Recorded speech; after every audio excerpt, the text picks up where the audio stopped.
presentation is titled Between Ulema, Intellectuals and Academics, the Changing Horizons of the Scholarship.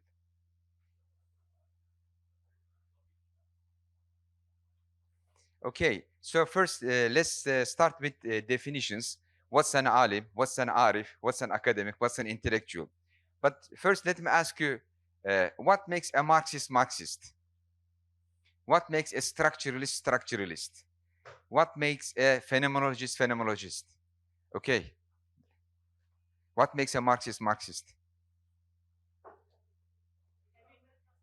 There's an intellectual tradition. Yeah. Started by Karl Marx. Yes. Okay, what's the unique feature of this tradition which gives them their identity?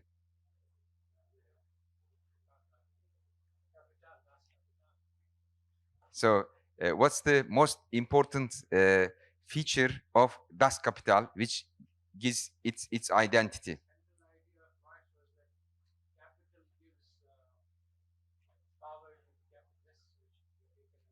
Okay, yes. So when they follow this method, they become Marxist.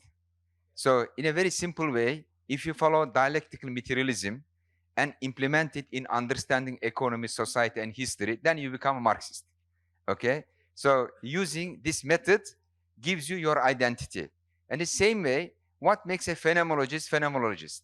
So if you use the phenomenology as a method in understanding reality, society, history, then you become a phenomenologist, right?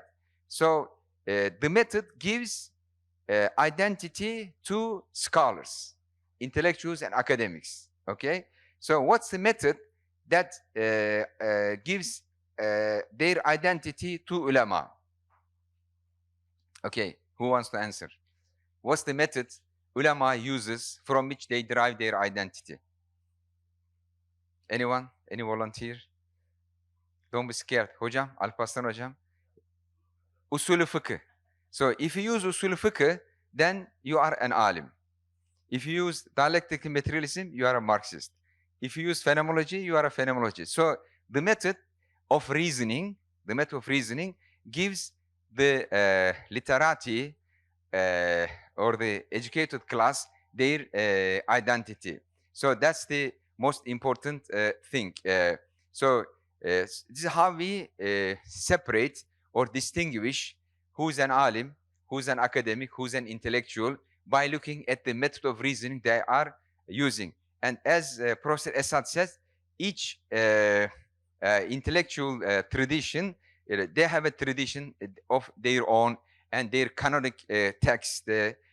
So the ulama also they have their institutions. So the institution which produces ulama is called madrasa. And the arif is produced by Zawiya or Tekke. So it's an institution which graduates, produces, educates those people. An academician is produced by the university. An intellectual, is there an institution producing intellectuals? They are self-made people. They are self-made people, Hüdayi Abid. They educate themselves and then they consider themselves intellectuals. So the tradition of ulama, it's like 15 centuries and it's authenticated by the ijazet system, by the Senate. So there is a Senate authenticating that tradition. And Arif, the Sufi, they also have Senate, which they receive from their murshid. And in the university, the tradition is like less than 2 centuries old, but it could be extended to earlier embryonic versions of the universities, but not as long as the tradition of the ulama and the Sufis. How about the tradition of intellectuals? How long? When it starts? Again, there is unclarity. It's not clear, and the education method used to educate ulama is called ta'lim, based on rational education. And the education method for the Sufis is tazkiyah. And for the education method for the academics is academic education. And for intellectuals, what's the education method for them? Again, ambiguous. It's not clear which method is used to educate them. And it's Satan certification. How do you know somebody is alim or a Sufi or an academic? So an alim has ijaza ilmiya, with Senate. When he has this ijaza, it's certified that he's an alim. And how about the Sufi? Again, the Sufi has ijaza from his sheikh. Then this is certified that he's a Sufi. An academician has a PhD diploma. Then this is a certification with which we know that this guy is really an academician. Okay. How about the intellectual? What's the certification to verify that somebody is intellectual? Nothing. It's self-certified, self-licensed. They decide themselves. So if you speak nicely and dress up in a particular way and behave in a way, then you can present yourself as an intellectual. It's self-made, self-licensed. Okay, and then the certifying authority. An alim is certified by his teacher, and Sufi is certified by his murshid, an academician is certified by the university, and who certifies an intellectuals? Nobody. He's self-certified. And how about the relationship between faith and practice? An alim is required to believe in Islam and practice. Same way, a Sufi is required to practice what he's preaching. But academics, are they required to practice what they are teaching? Are they required to believe in? Let's say you are an Orientalist, you are studying Islam. Are you required to believe in Islam? No. Are you required to practice Islam? No, because you are just studying it as a subject matter only. And the same thing with the intellectuals. They are not required to believe in and practice what they are studying. And also social roles. What's the social role of an alim? Very clear. An alim does tadris. An alim gives fatwa when he is asked. Also, an alim does irshad. And he does emri bil maruf, nehy anil munker. This is the role of the alim, very clearly defined. And a Sufi, his role is spiritual purification and moral education. It's also very clear. And for an academic, his job is teaching and research, right? It's also very clear. But the role of the intellectual is influencing the public opinion, encouraging on the roles of traditionally attributed ulema. Sometimes they act like ulema, sometimes they like Sufi, sometimes they act like academician, but they are none of them. They steal roles from them. Sometimes they behave as if they are academician, sometimes they behave as if they are alim, sometimes they behave as if they are Sufi, but they are not any of them. So this is to clarify these social identities and how they are produced and what kind of role they play in society. When we look at the recent history, we see that in the process of modernization and westernization, there was a shift from ulama, Sufis to academicians and intellectuals. Actually, this was the modern project to replace ulama and Sufis, alim and arif type, social type completely, and replace them with academician and intellectual, secular academician and intellectuals. And there is a ongoing process from the time of Tanzimat, from the 19th century until the Republican period. Of course, during the late Ottoman period, the institutions, modernized institutions, they were still Islamic or at least imbibed, by the Islamic perspective. But institutional structure changed. So university was introduced as opposed to madrasa. And in the university, no more ijazah with senates. Okay? And in the madrasa, education was one-to-one. And ijazah at the end of the education was given by the mudarris, the scholar itself. But in this new institutional system, diploma certification was given by the institution itself, but not by the teacher or the instructor. But the real break took place during the Republican period. All the madrasas and tekkes, they were closed in 1924. This was secularization of education. And also Darul Funun, which was established as a university during the Ottoman time, it was also closed in 1933. A new university was opened on the secular principles and the world view. So the project was to replace madrasa and tekke, alim and arif with secular academics and intellectuals. But this project failed. You know, so now we have a mixture of academics acting like alims like acting like academician, intellectuals acting like Sufis, etc. It's the mixture of things, and also the roles and the methods of reasoning and thinking is all mixed. That's why we cannot produce any coherent idea because unless you have a coherent method, you cannot produce any idea. So Marxists, they are very prolific. Why? Because they have a clear method and they are applying it and producing things. Okay? But if you say, I'm going to mix Marxism with phenomenology and structuralism and functionalism, then you cannot produce anything. So today there is this identity confusion as well as method of reasoning confusion.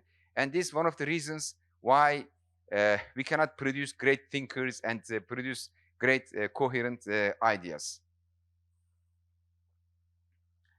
So the an alim's role in society, as I have already mentioned, is clearly defined, and the way he is educated is also clearly defined, and the method he uses in his reasoning is also clearly defined. And institutions, you know, which aim to produce alim, you know, they should take into consideration what kind of role this alim is going to play, and design the curriculum accordingly to produce that alim who will play this role. Otherwise, it's unclear, like what is it that you are going to educate, and what's your graduate going to do. So if you are like educating an engineer, you know what he's going to do, and you equip him what he will do after graduation. Same thing applies to alim. So in order to do this, we need to clarify in our mind what kind of alim we want to educate. You know, it's like in education, when you develop a curriculum, you need a student profile. Student profile means like your the image of your graduates. Okay, so you need to have image of the graduate clearly in your mind, so that you design your education system and the curriculum accordingly to produce this graduate at the end. So this is called like reverse engineering. Okay, so when you establish a factory, so what is that you want to produce? You design the factory accordingly. If you want to produce a car, you make a car factory. If you want to make a computer, you make computer factory. So first thing you need to do is to visualize or imagine the graduate you are going to produce. Okay, so but when we think about the model of the alim we need, we have some already existing role models, and I say that the alims who worked in the post-Tanzimat period, like late 19th century, early 20th century, they already provide role models. We don't need to like design something completely from scratch, because we already have. And examples include Elmalı Hamdi Yazır, Mustafa Sabri Efendi, Zahidül Kevseri, Said Halim Paşa, Mehmet Akif, Said Nursi, Ahmet Hamdi Akseki, Babanzade Ahmet Naim, İzmir İsmail, Ömer Nasuh Bilmen. So these may be considered role models, and I believe that the post-Tanzimat ulema present better role models than the classical ulema.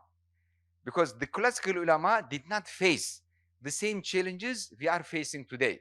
But post-Tanzimat ulama, they face almost the same questions that we are facing today. This westernization, modernization, supremacy of the West, like a woman issue, science and religion, atheism, etc. So they present better role models for us today. Move on. Okay. So who's an alim? My definition is that anyone who approaches his field from an Islamic perspective is an alim, regardless of the nature of the field. So it could be medicine, it could be geography, it could be history, it could be chemistry. Because ilim is a very general concept in Islam. Chemistry is an ilim, history is an ilim, philosophy is an ilim, literature is an ilim, fiqh is an ilim, tasawwuf is an ilim.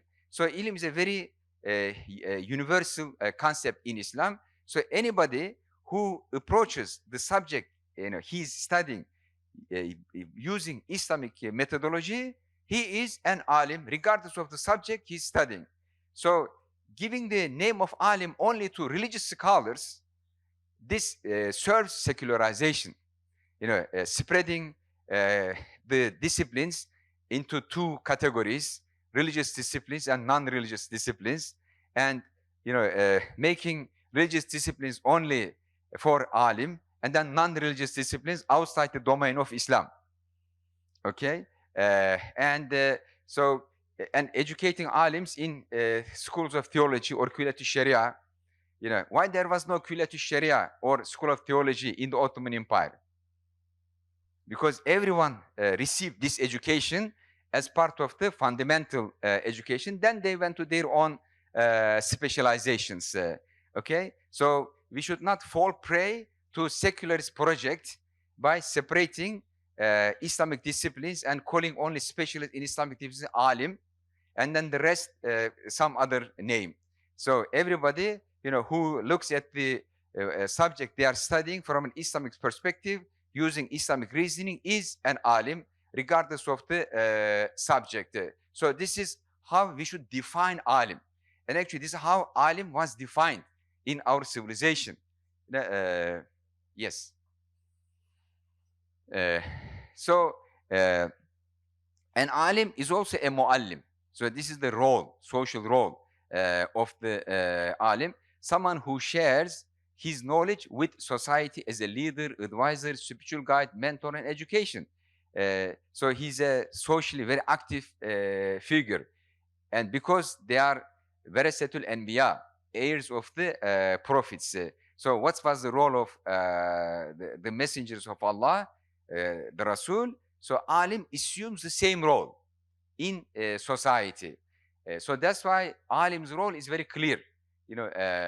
So an alim addresses all segments of society: the poorest, the richest, the youngest, the oldest, the well-educated, non-educated, because this is how Prophet Muhammad did. So an alim, teaches society in all levels, in all segments. This is tabligh and tadris. Also, he does irshad, provides spiritual guidance, and addresses all groups in society, and makes amr bil ma'ruf and nahi anil munkar. So these are the tasks of an alim. It's very clear. And you see that this is very different than the role of the academic, as I have mentioned. Okay, so how do we define contemporary alim? Okay, so a contemporary alim adopts an Islamic perspective to existence, knowledge, and truth, which I call multiplex approach. Maratib al-wujud, maratib al-ulum, and maratib al-usul. So this multiplex worldview to existence, to epistemology, and to truth, This is what defines an alim from other groups of intellectuals and academics. So an alim is distinguished by using a multiplex methodology, which is called maratib al-usul, and this methodology derives from the methods Prophet Muhammad ﷺ used. هو الذي بعث في الأميين رسولا منهم يتلو عليهم آياته ويزكيهم ويعلمهم الكتاب والحكمة وإن قالوا من قبل لفي ضلال مبين. So here Prophet Muhammad teaches the Quran and he makes ta'lim, rational education, and tazkiyah, spiritual education. So these are the three methods, teaching Quran, making ta'lim, and making tazkiyah. These are the three methods that distinguish an alim from other groups. So an alim is always engaged in ihya and tajdeed. And ihya and tajdeed means showing to people how they implement Islam within the context of changing circumstances. Life is always changing, and Ibn Khaldun says the unchangeable rule of society is changeability, and the role of the alim is to make ihya and tajdeed, and our ulama always practiced ihya and tajdeed, and there was no decline, there was no stagnation in Islamic history. Today we have this decline narrative which is imposed on us by the Orientalists after the collapse of the Ottoman Empire. It's like we blamed ourselves that we declined, but Germans, they were also defeated in the First World War. Why didn't they develop a decline narrative? Why didn't say German civilization declined? That's why we are defeated. But Ottomans and the Muslims in general, they accepted this decline paradigm imposed on them. But today, all the leading historians reject this decline paradigm, but still in our textbook, the decline is taught as if it's an undebatable dogma. Because of the involvement of all ulama in ihya and tajdeed, Islam always remained a very dynamic religion and civilization. And people who do ihya and tajdeed, they never talk about it, they do it. And those modernists who talk about it, they never do it, they only produce discourse and talk about it. Yes, I am finishing. And an alim is characterized by adab, by akhlaq, makarim akhlaq of Prophet Muhammad ﷺ. Without adab, without akhlaq, you can never be called an alim. So an alim does academic work, scholarly work as an ibadah, as a worship, not as a career. So what he does is a vocation for him, not a job. And an alim practices what he teaches. And an alim always practices taqwa and azima. This is what distinguishes an alim from the awam, from the commoners. Commoners, they practice rukhsa, but an alim practices taqwa and azima. And when awam comes and asks them fatwas, they give them easy fatwas. That's why they said, do what an alim tells you to do, but don't try to do what he's doing, because he's implementing higher standards for himself.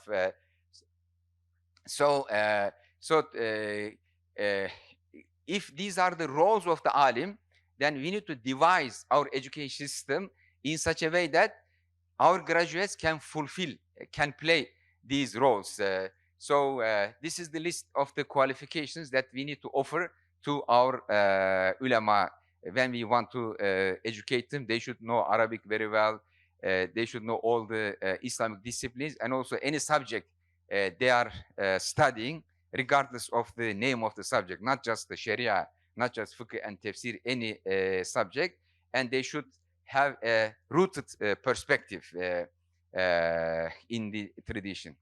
And when we say tradition, I have my own definition of tradition. Tradition is not to keep the ashes. Tradition is keep the fire going on. That's tradition. And I would like to draw your attention to a nice book which I like by Julian Benda, Treason of the Intellectuals. This is how it's translated to English from French.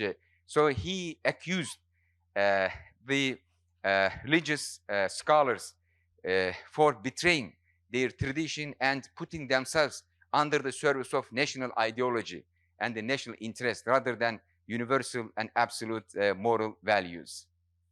Okay, so in conclusion, I am saying that the cultivation of Muslim scholar is not merely an academic concern, it is foundational to resolving broader issues of ethics, religion, civilization, thought, art, culture, and civilization. So this is the most strategic need to raise our ulama. But unfortunately, today I don't see any institution in the world dedicated to raise ulama. They are all dedicated to educate academics, which is very different than an alim. And we have already role models like Ibn Khaldun, Taşköprüzade, Elmalı, Yazır. So these role models may inspire us to educate new people similar to them and play the same roles. Thank you very much.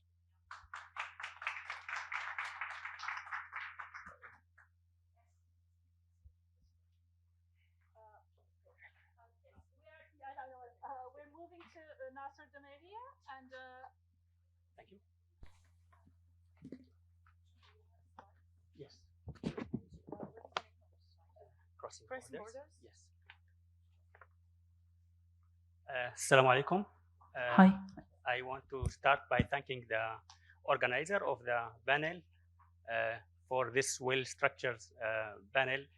So we have a talk about the role of scholars and the history of ideas, and my talk is about circulation of knowledge of scholars and ideas.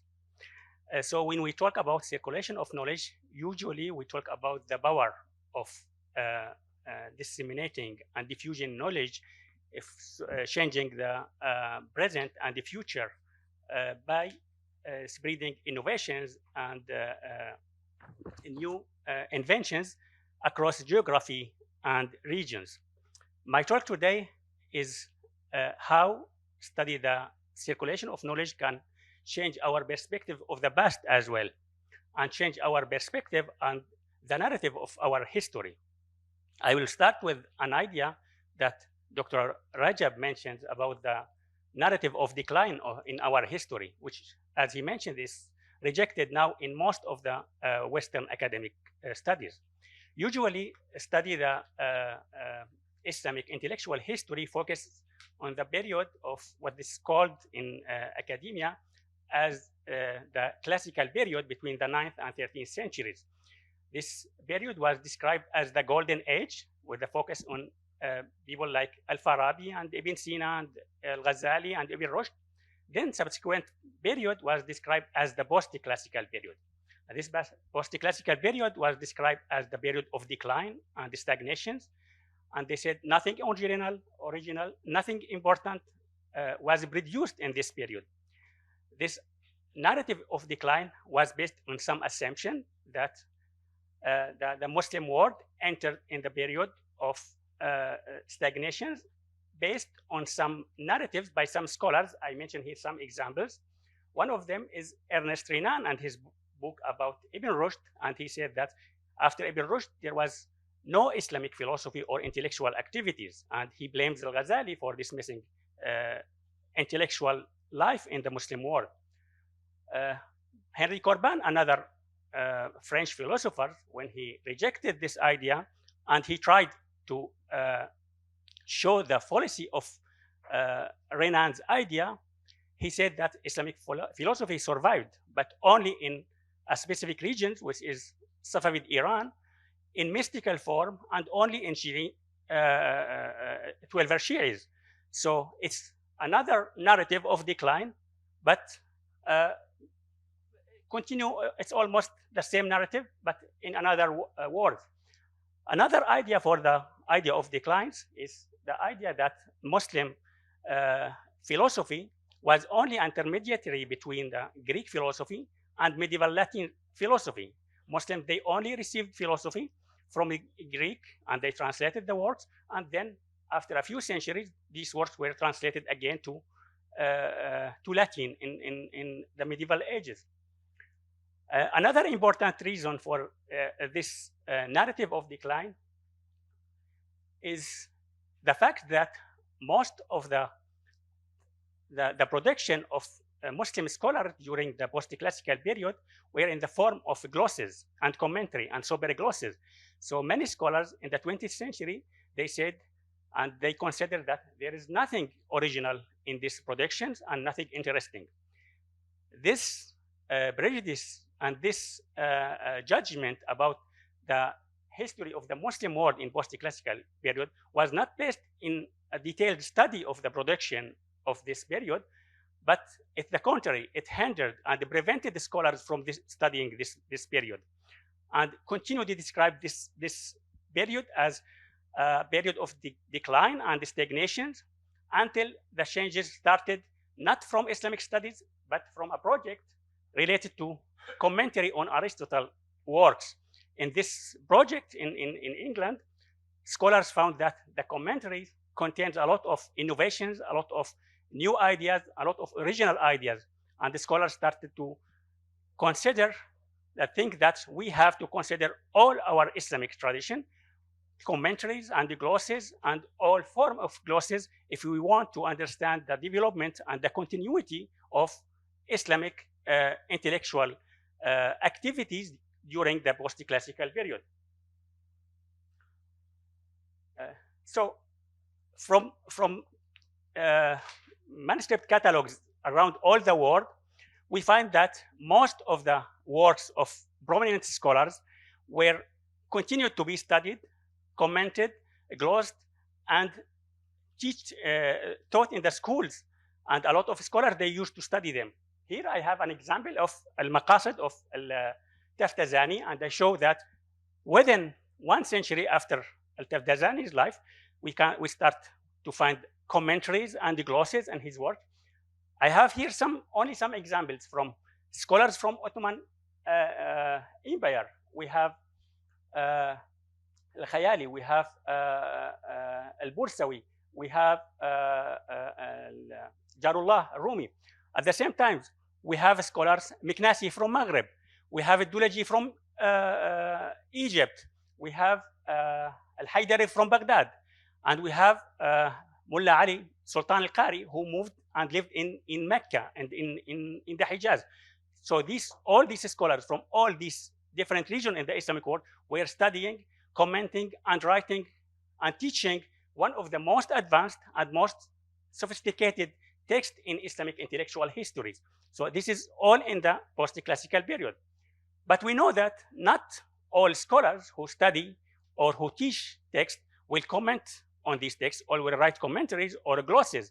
So we can assume that the number of scholars who taught these texts and who used to teach these texts for other students much higher than this one. So the question was, how can we trace the dissemination, the spread of intellectual text in the Muslim world?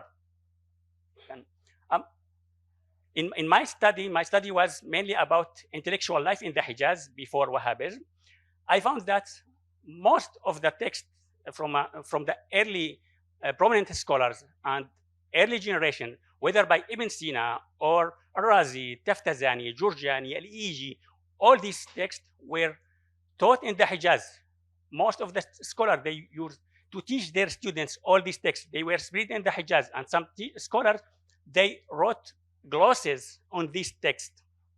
So we have now in the post-classical period, Islamic world that extends from the Atlantic Ocean to the India and China, from Istanbul to Indonesia and Southeast Asia, and for 6 or 7 centuries, and the scholars said only general judgment that nothing interesting and nothing original, without even attempting to study what was happening there. So one way I try to trace the spread of the main text from the 13th and 14th centuries until the Hijaz in the 17th centuries. How can we trace these texts? Dr. Recep mentioned the Ijaza, and the Ijaza, usually the scholar will mention that he studied this text with his teachers and his sheikh, and he is now authorizing the other his student to teach and to transmit this text. This is one way to establish the way that the text moved among scholars. Another way is the scholars who travel to study from one region to another.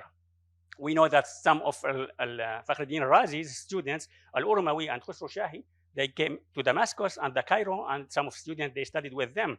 Some scholars from Morocco studied with students of Razi in Damascus and in Cairo, and they commented and transmitted Razi's works to the North Africa. This is within 1 generation after Fakhruddin Razi. So I tried to trace and track some of the main text from the 17th century Hijaz to the Central Asia in the 13th and 14th centuries. What I'm presenting here, some examples, and I will show how this way of kind of isnad, but this isnad of intellectual text. It's not isnad of hadith or silsila of tasawwuf. So we are not talking about memorizing a text and transmitting it to another. We are talking about understanding one of the most complicated and advanced texts and teaching it to another students. So here, I'm sorry. This is yesterday I sent the PowerPoint and I'm missing a slide. And today morning I sent the new slide, but it's still missing. So the first one, I tried to trace Al-Iji's works from Central Asia to the Hijaz. And the general idea, we will have here an example of Al-Jurjani's works. The first example of Al-Iji, we find that the Al-Iji, Mullah Ibrahim al-Qurani, one of the scholars in the Hijaz, he studied Al-Iji's works in Kurdistan with his teacher, Mullah Sharif al-Qurani. And Mullah Sharif al-Qurani studied with other scholars, and the chain of transmission extended until Al-Iji. And one of his students studied with the scholars from Cairo, and the isnad continued through scholars in Cairo. Another isnad continued through scholars in Mecca. So we have two lineages, two ways of transmitting the Al-Iji's works from Central Asia to the 17th century Hijaz, through scholars in the Hijaz and through scholars in Cairo. In that slide, there was an interesting idea among the scholars in the chain of transmission. There was a Hanbali scholar. So it's a Hanbali scholar in the chain of transmitting one of the most advanced Ash'ari texts. This example is from, I tried to trace Al-Jurjani's works. Also, it's Ibrahim al-Qurani's, because Ibrahim al-Qurani, he was intellectuals and he studied Kalam and philosophy, and he mentioned in his Thabat, in his Mashiyakha, he not only the teacher who studied with them Hadith and Tafsir, but also he mentioned the teacher who studied with them all the rational sciences, the Maqulat, and this is the new development in the books of Isnad. I don't want to go in the history of the books of Isnad, but we know it's started in Hadith studies, and then Sufis, they started to mention their Isnad and Silsila started to develop, and the scholars started to include more and more topics. And we arrived to the point that some scholars, they started to include all the rational text in their Isnad. So in this example, Mullah Ibrahim al-Qurani studied the works of Sayyid Sharif al-Jurjani with two of his sheikhs, Mullah Sharif al-Qurani and Sheikh Safiuddin al-Qushashi. The Isnad of these two scholars extended, as we will see, that Mullah Sharif al-Qurani studied with a scholar in Damascus. Then they go back to Cairo, and Mullah and Sheikh Safiuddin al-Qushashi, he's the Sufi, Akbarian Sufi in the Hijaz, studied with scholars from Mecca. And we see that al-Qushashi, he studied with several scholars in Mecca until we arrived to Jarullah bin Fahd al-Makki, the historian of Mecca. He wrote a history of Mecca. And Jarullah bin Fahd al-Makki studied with 4 scholars, 1 originally from Cairo and 3 from Yemen. So I tried to trace all these scholars again to continue until we arrive to Al-Jurjani. Okay.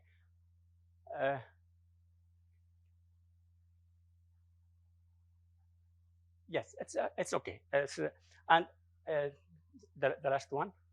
So this is the last attempt to trace the Yemeni scholars from the 15th centuries. We are moving from the 17th century to the 16th century to the 15th century until we arrive to Al-Jurjani, and we see that these scholars, some of them they studied with a scholar's name is Shirazi, another one studied with a student of Dawani. So the question is, where did these scholars study this? Did the Yemeni scholars, they move to Shiraz or Central Asia, or these scholars were in Yemen? We know that the Al-Jurjani's work were spread widely in Indian subcontinent in the 15th and 16th centuries. So most probably Yemen was a center of full of scholars from Yemen. India was full of scholars from Yemen. So my interpretation that the works of scholars in Central Asia, they arrived to the Arab world, not directly from the Iraq and Bilad Sham, no, but through India, and from India to Yemen, and from Yemen to the Hijaz, and then to other regions. What I want to explain in my attempts that following the knowledge circulation will reveal not only the roots of knowledge which circulated from one region to another, but this text contains a lot of theological debates. Sometimes some scholars, when they transmit a text, they have their own comments, sometimes in the favor of the text, sometimes they opposing or criticizing the text. Another things, as I mentioned, that sometimes we find a Hanbali scholars in an isnad of Ash'ari text, which require that we need to re-examine the relation between Islamic theological school in certain period and certain place. There are many political reasons, maybe the Safavid period and the war with after the Ottoman, the forced scholars to move to India, and the Yemeni scholars, they studied in India and transmitted the knowledge.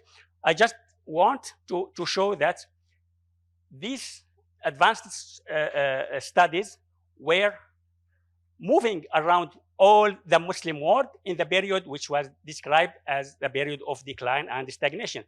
This attempt was based on only one scholar who mentioned his isnad in this text. If we count the other scholars who studied, or they mentioned, each one of these scholars has other teachers, and each one of them, they studied other topics. But we don't have an idea about these scholars. So this is just to clarify the gap of our knowledge in our history related to the Islamic sciences, intellectual sciences in post-classical period. And we show that not only from the Hijaz, from the Central Asia to the Hijaz. This is just an example from my own interest. As I mentioned before, there is another study about the dissemination of Razis from Rai or Central Asia until North Africa. If we can trace the mashayikha and the isnad and the thabt of all scholars, I think we will arrive to the very complicated network of scholars who were teaching and transmitting the most advanced and most complicated text in the Islamic history during the period which was described as the period of decline and stagnation. I know there are a lot of questions about it's not quantity, it's the quality, and about the people. We can discuss this later, but my idea is there are many ways to trace the circulation of knowledge, and to prove that in every city and every region during the 6th or 7th centuries of post-classical period, scholars were studying, were teaching, and were transmitting most of the Islamic intellectual text. And this is kind of commentaries and studying. A lot of original text also were produced in this period. So the main problem in the narrative of decline is not the missing of the materials, but the missing of the studies of the materials. And anyone is familiar with the database of the manuscripts here in Suleymaniye, we will find that thousands and thousands of manuscripts, most of them until now is not edited and studied. So that's my presentation for today, and thank you very much.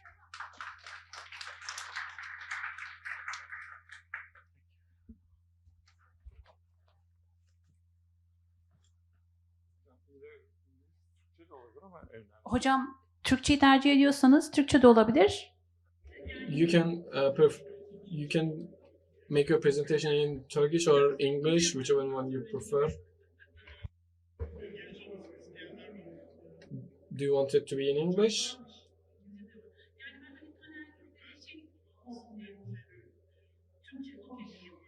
My PowerPoint will be in Turkish, but I will be speaking in English. Our Turkish guests can follow you through your presentation. Maalesef İngilizce. Evet, ben Ben- İngilizceden yana oyumu kullandım. Thank you to organize this for inviting me. So PowerPoint is not. Mikrofonu mu? Ha. Okay, so maybe I tell the main argument. And I think I've been to many meetings across the world, including China, India, Japan.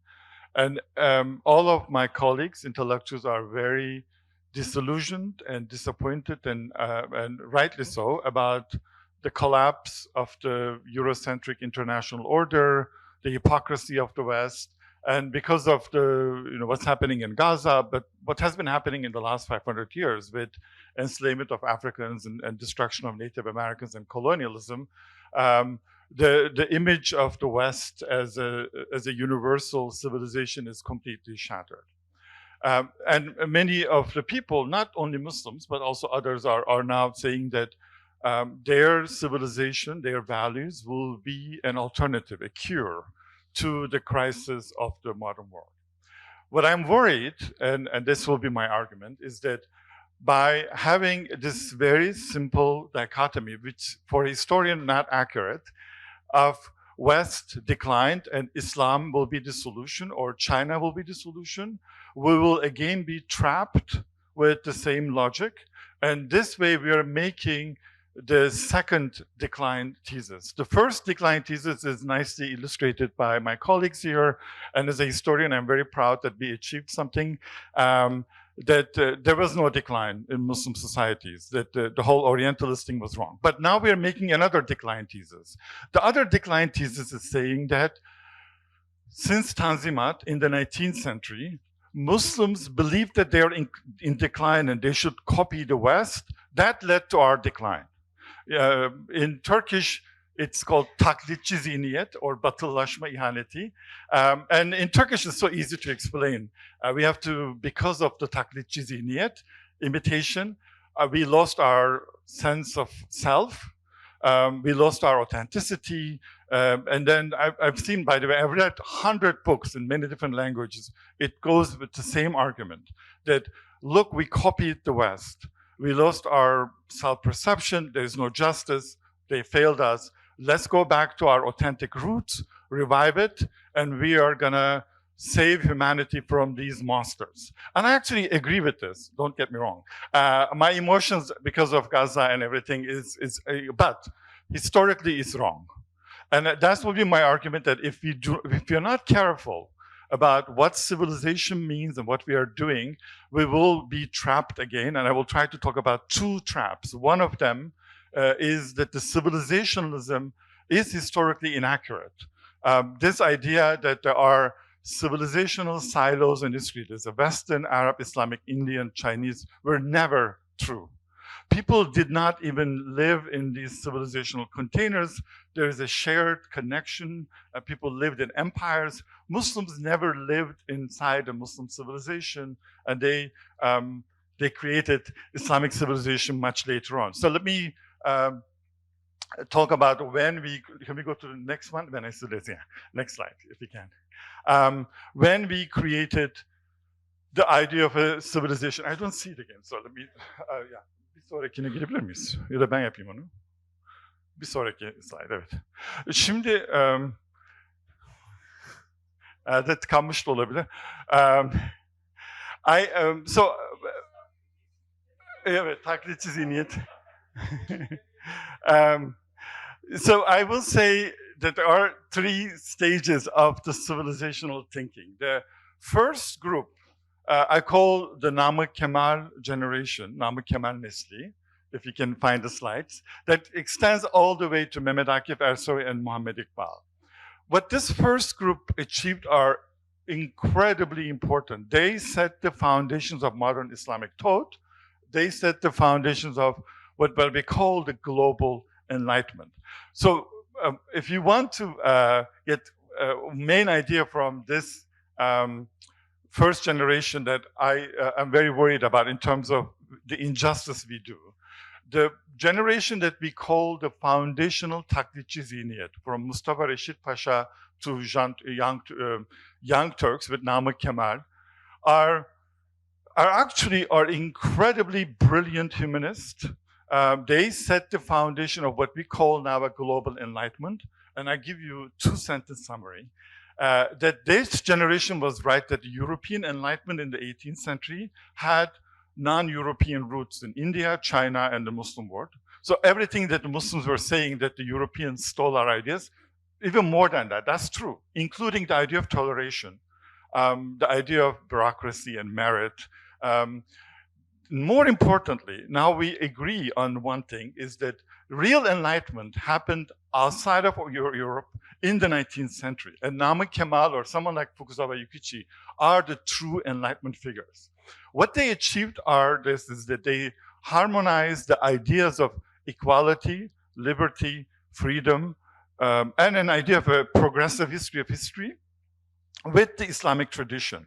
Now, you may think that they distorted Islam, which, whatever your interpretation, but Islam has always been interpreted differently. We don't see a distortion. It's a very genuine attempt.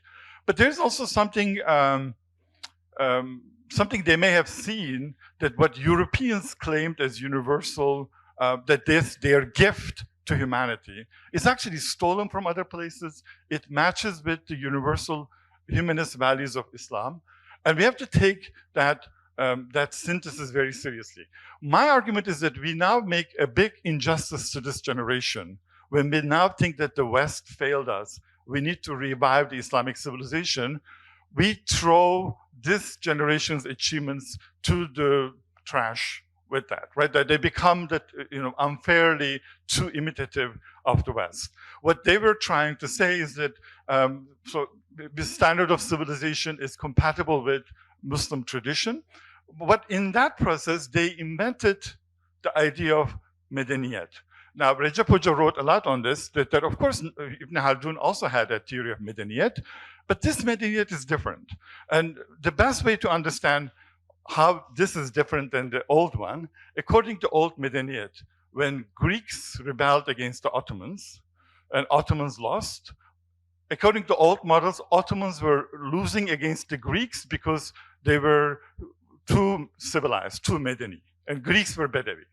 According to the new interpretation, Greeks are civilized with Europe and the Ottomans are semi-civilized. We can say that human beings never lived in civilization. The Ottoman Empire was an empire, but we needed civilization to fight against racism and Orientalism. As Namık Kemal says, Avrupa şarkı bilmez. He had to talk back. And we can say that you wish that European racism about Muslims were through skin color, but it wasn't. It was about the idea of decline and being uncivilized. And this generation actually won the intellectual debate. Let's not forget that they were the ones that set the foundation. But at the expense of winning it, they agreed on dividing the world into some sort of civilizations based on religions, Hinduism, Buddhism, Islam, next. And as a comparativist, I need to say that there isn't anything unique about Muslims, everything that the Muslims were doing, Hindus and Buddhists did the same. I would say there will be 30% differences. One of them will be caliphate, which I will talk on Sunday. But what I would find it fascinating that at the same time that Nawak Kemal was talking about Islamic civilizations, we have people talking about Hindu civilization, Asian civilization, or a Buddhist civilization. Now, this generation's biggest achievement in phase one is the idea of synthesis, East-West synthesis. What they taught is that humanity is moving forward. Europe achieved something, but they are also imperialists. Their morality is corrupt. When they say their morality is corrupt, they meant colonialism, racism, enslavement. And they said that let's bring the best of East and West. This is amazing how Hinduism and Buddhism actually kind of revised around the same time with Islam. And I always tell when I teach this topic is that it's around this time that together with Hazrat Muhammad, Prophet Muhammad, Buddha was turned into a philosopher, so they become the kind of civilization founder, which is not only an alternative to Jesus, but also alternative to Socrates, Kant, and Marx. And that's also true for Prophet Muhammad, right? The Prophet Muhammad becomes a civilization builder. And at some point, this East-West civilizational synthesis fitting more to Hinduism and Buddhism, but it will come to Islam even in a more strong way. And those of you young people, I highly recommend you to read what happened in Chicago World Parliament of Religions in 1894, a meeting that was supposed to prove the superiority of Christianity, but Hindus and Buddhists stole the show, according to many people's account. Second stage. In the second stage, I get a quote from Marmaduke Pickthall, which is a British Muslim. And if I had translated that quote, there would have been some of the speeches in the opening ceremony of Istanbul Forum by Numan Bey or anyone else. I mean, I sometimes speak like that too. They say, we Asiatics, we Muslims always look up to West. But West there was a mistake. We have to go back to our roots, and then we need to teach them. In the second stage, in the East-West synthesis, East and Islam part becomes more important. The West part becomes less important. This text by this British Muslim is written in 1919 after the British massacre in India. It's the time also Mehmet Akif Ersoy said, medeniyet dediğin tek içişi kalmış canavar. So there's actually some sort of more of a negative opinion of European civilization. And maybe I go to the next one to explain what I mean by this. Can we go one further? Even one more, and I'm going to come back to this, yes. Now, the problem with this generation, and I really liked also the khutbah on the Friday prayer on justice and faith. The goal of all of this idea of civilization was actually to repair and rescue the world from the injustices of European imperialism and racism. And I like this speech by the founding father of Chinese Republic. This is China's leader. And China's leader made this speech in 1924, praising Turkey's War of Independence, but also Japan. And he makes this argument that Numan Bey made. He says, Numan Bey also said in the morning, that we non-Europeans actually right. We have the moral argument. We know that there's injustice in the world, and Palestine, everywhere else. But no matter how much we shame the Europeans, no matter how much we tell how wrong they are, nothing changes. They're shameless. And he says then, the only thing we need to do is to put power behind the moral argument that, of humanity. And that's why he praises Turkey, he praises Japan. There are two tragedies, and I'm going to talk one more tragedy coming in. One tragedy is that Turkey, at the peak of its achievement, he turned its back to Asia. That, as you know, Turkey became European, that was the goal, and didn't want to have a connection with Asia. Japan, which is worse for him, is that the Japanese empire used his ideas to occupy China. So when Japan was occupying China in the 30s, this speech by him on Pan-Asianism actually became the constitution of a Japanese invaded China. So we have Can we go next one? We have some sort of different tragedies coming in. Actually, there was a previous one on Enver Pasha and Tocahi'de. Yes. We can make the moral argument to change the world. We call the world making without racism and without empire. But if you don't have the actual power, the world doesn't change. And I know that Ahmed will talk about Gaza Tribunal. That's one of the ideas of whether you can actually change the world with the moral power of international law, which was the main policy of Ottoman Empire, by the way, not jihad, but using the international law. And that basically takes me, if you're interested on how Enver Pasha and Tocahi'de are very important to change the world. Can we go to, yes. So then when do we, this is very important. This is the second tragedy. So first tragedy is that gradually, when people realize that the world is still very unjust and European dominated, they began to feel like what Atatürk's generation called monşer diplomacy. They were talking the Ottomans doing the monşer diplomacy. They began to be very critical of European-oriented reform. Second one is now more important, is that up to 1930s, civilization of Asia, India, Hinduism, Islam, they were seen as sisters, brothers in arms against European colonizers. And they did not think that these civilizations will fight with each other. The main argument was that Europeans are aggressive, we are not, we are peaceful. And the best example would be the Gandhi's friendship with the leaders of the Khilafat movement. As you know, Gandhi is also, as a Hindu, became a member of the Khilafat movement himself, as a Hindu. And the second argument is this Burmese leader, who was actually a very good friend of Muslims. Initially, he's Buddhist.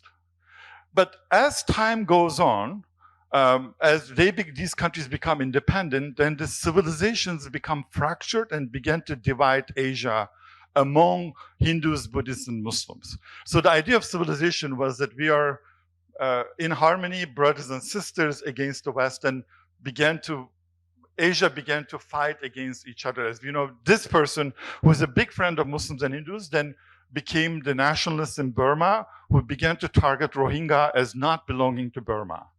And you know what happened in India, obviously, after Gandhi, then began to see Muslims as not belonging to the idea of a Hindu India. So the civilizationalism has this dark side of dividing Asia rather than uniting it. I'd like to have a Rabia sign for 3-4 minutes before my time ends. But most important for me is a topic that my colleague also mentioned, Henry Corbin.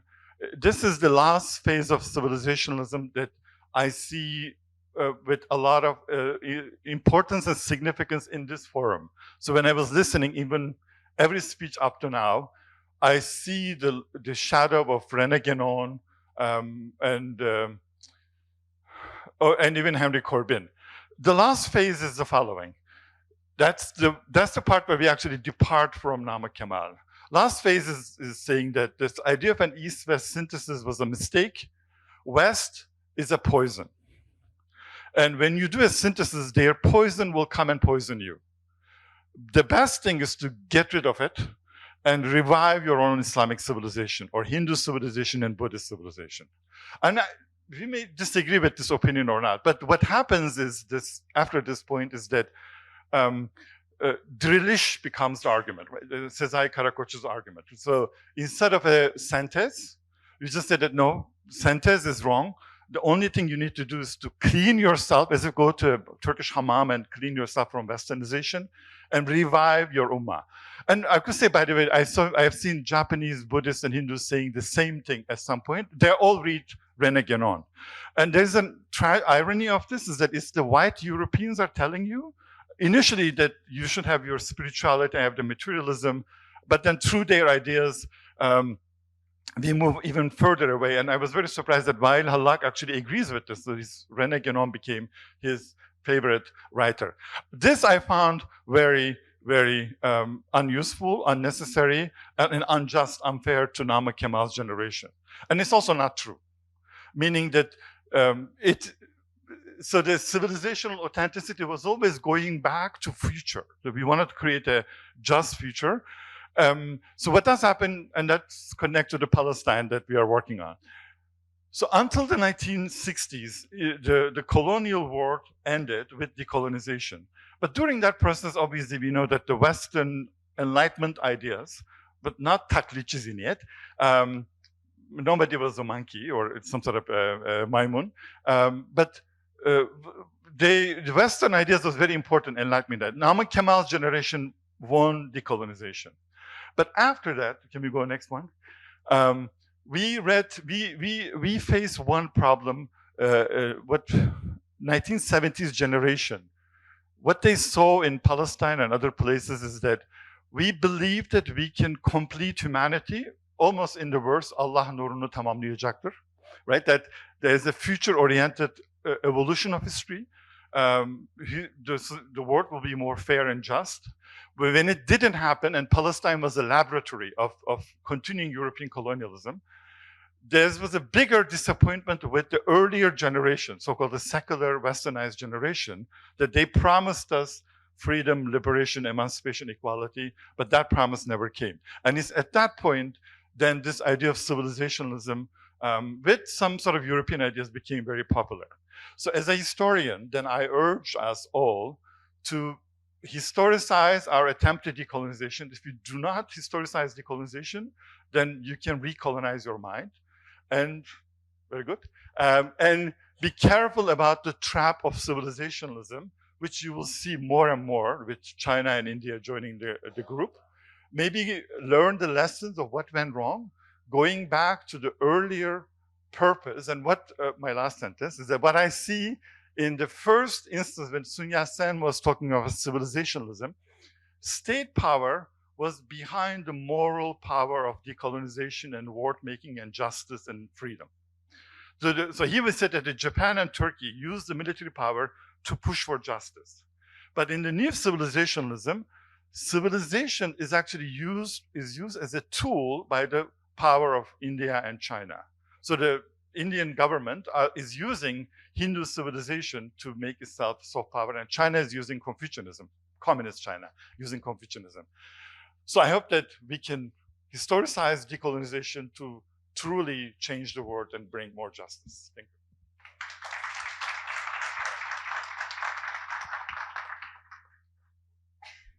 I think this is the moment, yes, where we open it for questions. Do we have a Sevde? Do we have a roaming mic? Do we have a mic for the audience? I mean, I can give this one. Sorry? We don't have time for Q&A. Yeah, we do. Yeah.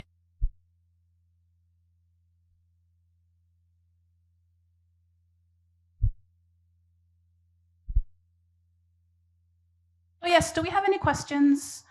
Yes, we can start right here. Thank you, Bishop. Good afternoon. My name is Hisham Hellier. I'm at the Royal United Service Institute in London, formerly with Cambridge University.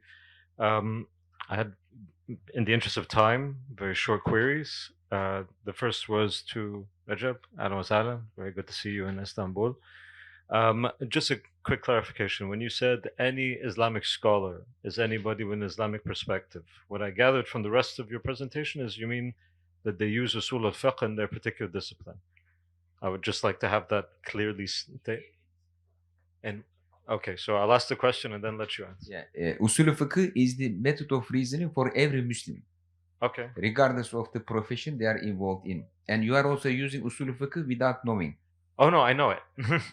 I do that on purpose. No, but, I'm saying you, like anybody, like every Muslim is using but that was fiqh, knowingly or not knowingly. Understood, but This is the method of reasoning. But that's the definition that you're using.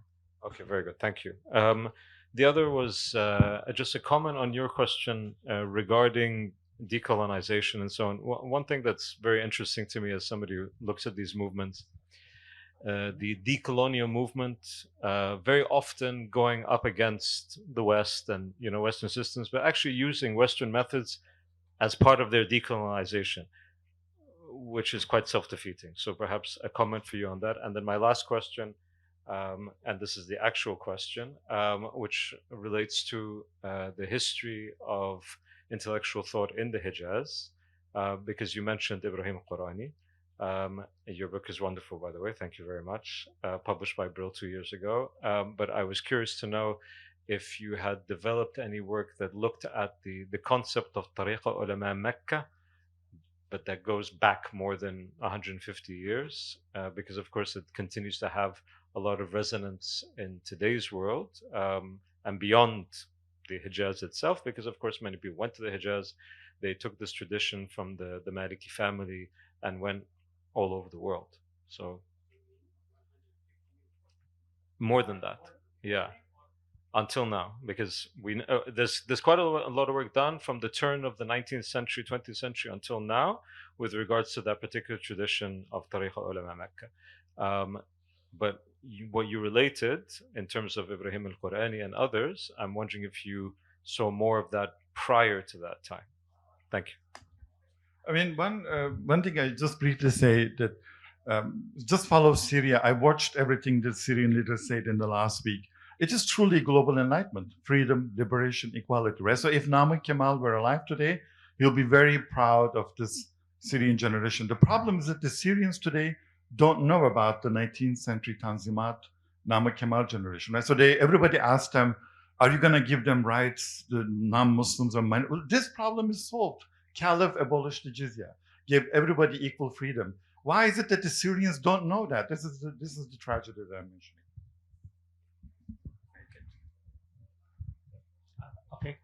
Thank you. I don't have a specific answer for you. Maybe we can talk later about what exactly, which point, which scholars you mean. We can discuss later. But my work was mainly to trace the rational text from the Hijaz to the Central Asia, and this is part of a project.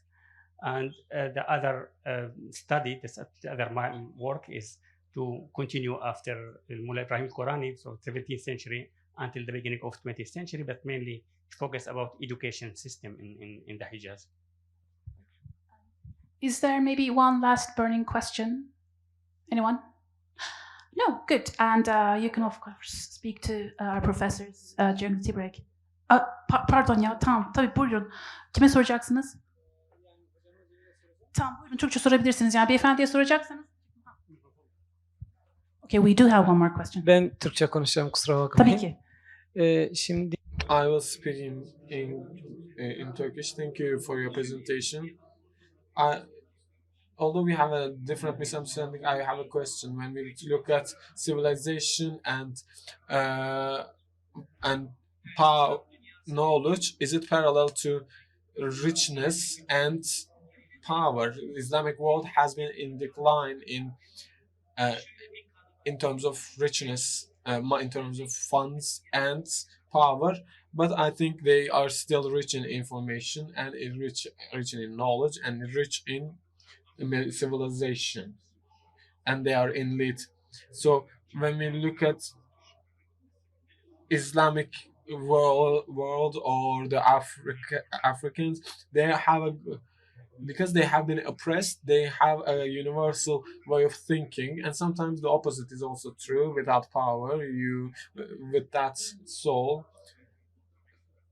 for example, Malcolm X, as great thinkers, with growing with 8 brothers, his father has been murdered.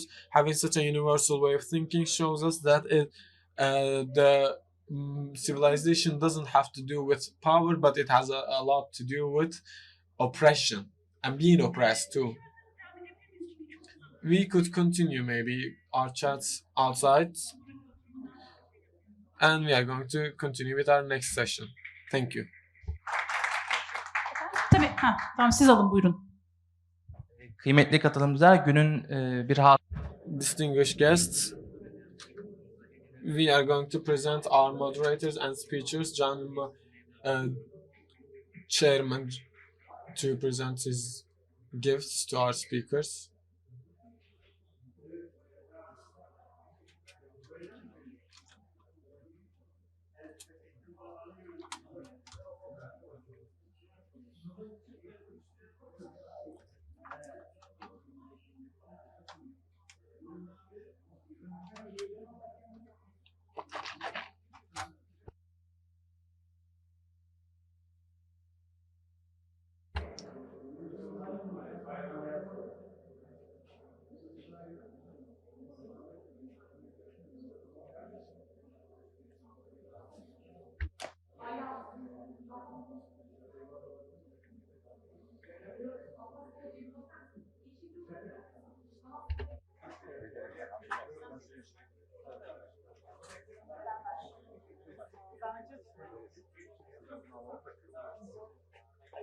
Thank you.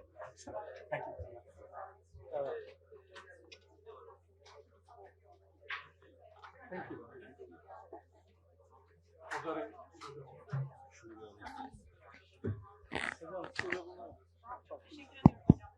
Kıymetli misafirler, 3 tane Distinguished guests, if you haven't left IDs for the headsets, if you could please leave your IDs for the headsets, we would be pleased if you could please just leave your IDs.